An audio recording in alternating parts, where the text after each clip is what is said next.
Hi there. Welcome to the Health Analytic Insights Podcast. This podcast is all about creating a community of like-minded individuals who are passionate about the field of health informatics.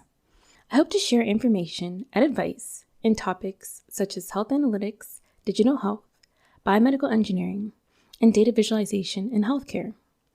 And in exchange, I would love to hear from you, dear listener, about your experience and interest in this field. You can drop me a line at HealthAnalyticInsights@gmail.com, and this email, along with any references discussed during this podcast, will be listed in the show notes below. If this resonates with you, don't forget to follow and subscribe to this podcast, as I'll be releasing new episodes bi-weekly. Welcome, everyone, to the latest episode of the Health Analytic Insights Podcast. I'm so excited to be interviewing Juliette Nwagbara, who's the founder of RHIA Essential, is a health IT professional, student, mentor, member of Delta Sigma Theta Sorority, Incorporated, and a philanthropist. She also teaches health IT students at the University of Texas in Austin. As a first-generation Nigerian-American, Nwagbara's parents instilled the importance of education and hard work. This Houston native is now using these lessons to inspire her clients and mentees to achieve their highest potential. RHIA Essential currently serves health IT professionals all over the United States. Juliette earned her bachelor's degree from the University of North Texas, professional certificate in health informatics from the University of Texas in Austin, and her master's of science degree in health informatics administration from the University of Maryland University College. She is a RHIA certified and PMP certified professional. So Juliette, I'm so excited to have this conversation with you. You've got a YouTube channel. You're really, at the forefront of educating people about health informatics. So can you share with us your journey of breaking into the health informatics field? Yeah, thank you so much for having me. My journey into health informatics happened by mistake. I actually was in podiatry school and I was not really enjoying the course, to be honest. And during one of my lectures, I had the opportunity of hearing about health IT from my professor. And it was a really quick, this is something that you guys are going to experience as podiatrists, so just be aware. But from that moment, something just kind of clicked in me and I just wanted to learn more about what she was talking about. And my journey just kind of spun off from there. Oh, very cool. I've interviewed a lot of people who have, broken into health informatics, and it's never been a straight path. People have stumbled into it, and it's really interesting to hear your path on how you navigated from podiatry and then to health IT. So you've got a YouTube channel and you're very active online and are the creator of RHIA Essential, a test prep course for health IT professionals. What motivates you to continue to teach others about this? My motivation is just the need for health IT professionals in the field. Mm-hmm. I have traveled as a project manager, as a implementation specialist for EHR systems, and I have seen just how patient information is just being used inappropriately in so many ways. Patients are sharing information, reading out information to people that should not be hearing it. And there's just so many practices that I feel is concerning. So with data, PHI especially being so important for people, I'm just really motivated to ensure that we have people that are certified that will be able to take on these jobs and keep our information safe. Yeah, that's so important in healthcare because once you have those privacy breaches, we can't really go on with innovation and things like that. We always have to be sure when it comes to making sure people's data is locked down. So I feel like the more people learn about privacy and security, the more we can do in parallel innovation and really start developing things to improve the healthcare system. But I think that privacy and security piece is really, really important. And kind of what sparked your idea of creating a YouTube channel to share this information? Like there's many ways you could share information, but why did you specifically consider YouTube through an online platform to share your message and your teachings?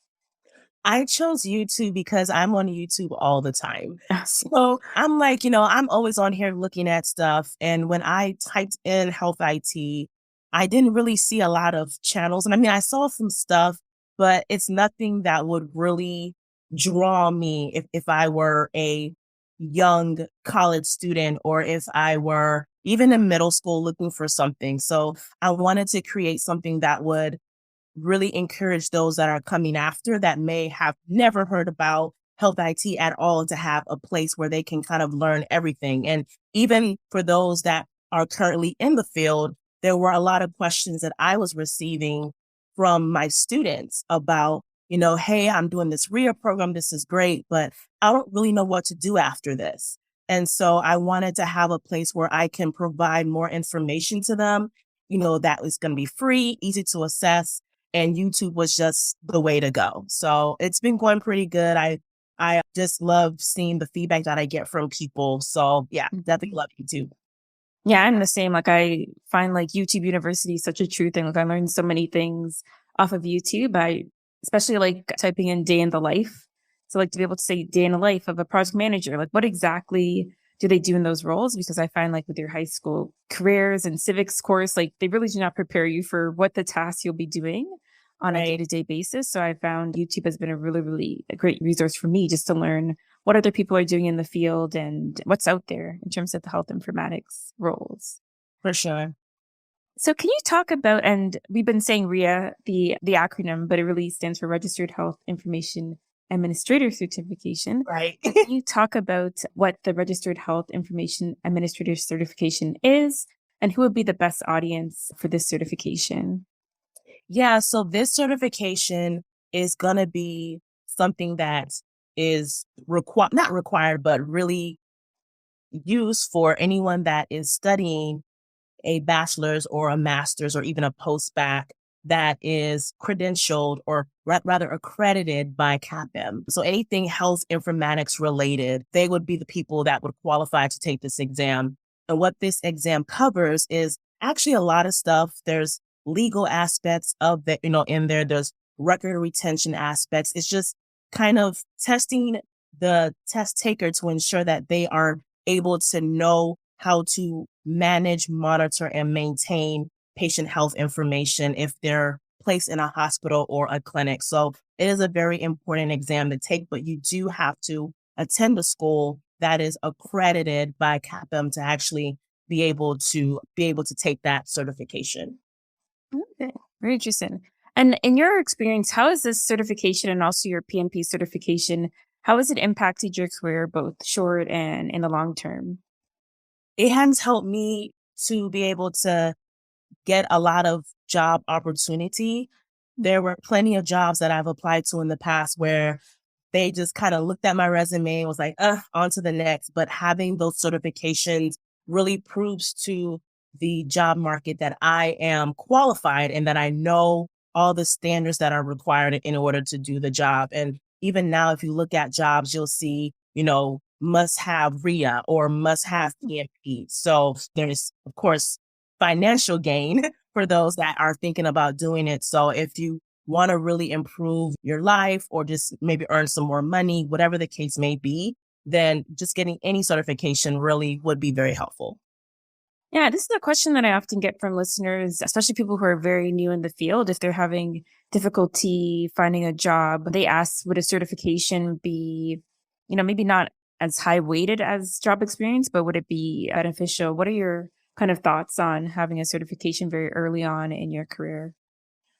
I think that having a certification early on is great. I will say that it does depend on the actual certification. So there are some certifications where it doesn't matter if you have it or not. They still want to see that experience with it.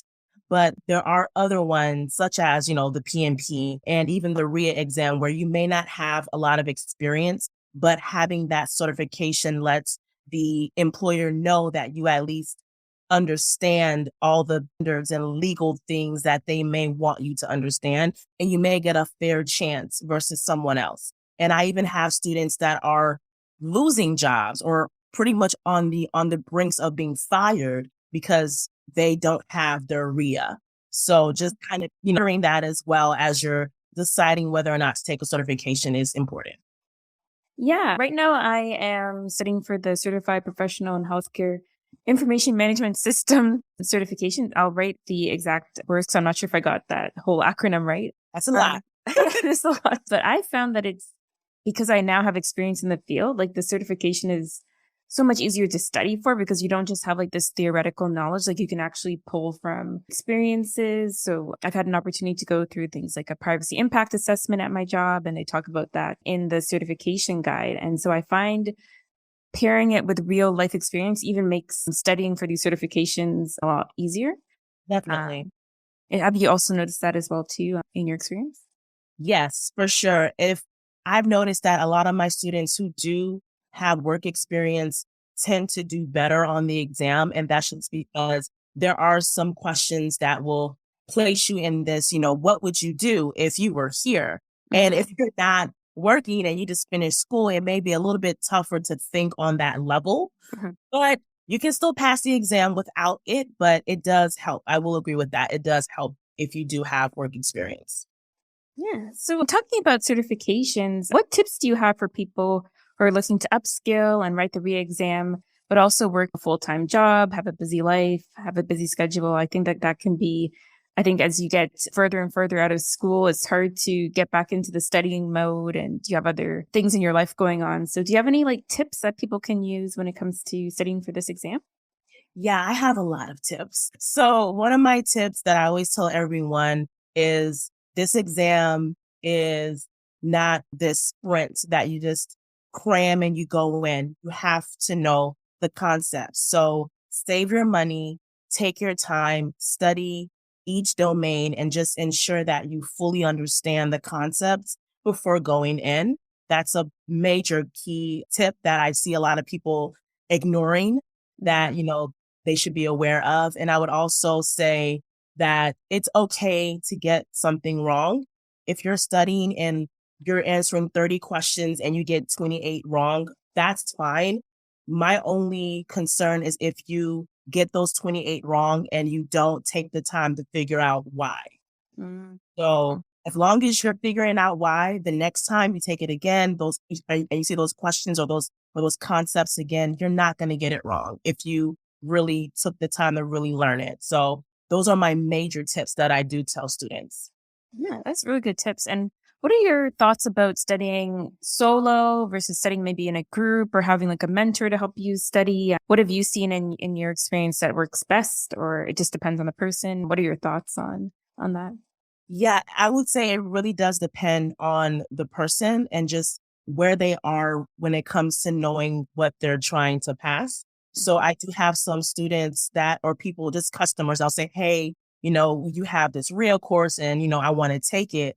And I will conversate with them and then realize you don't really need my course. You just needed to just take more time and just study on your own and you'll be fine. But there are some people that really need that support, really need that person to really motivate them, or really are just maybe been out of school for 5 or 10 years and just have forgotten all the things that they need to know. And that's where having, a program or having some type of assistance is very helpful for them as they're trying to prepare for the exam. That's super helpful. You've given a lot of tips to the audience for those who are looking to apply for the Registered Health Information Administrator certification. So where can people find you if they want to learn more about your business or just go on your YouTube channel? Can you provide the audience with some of your contact information?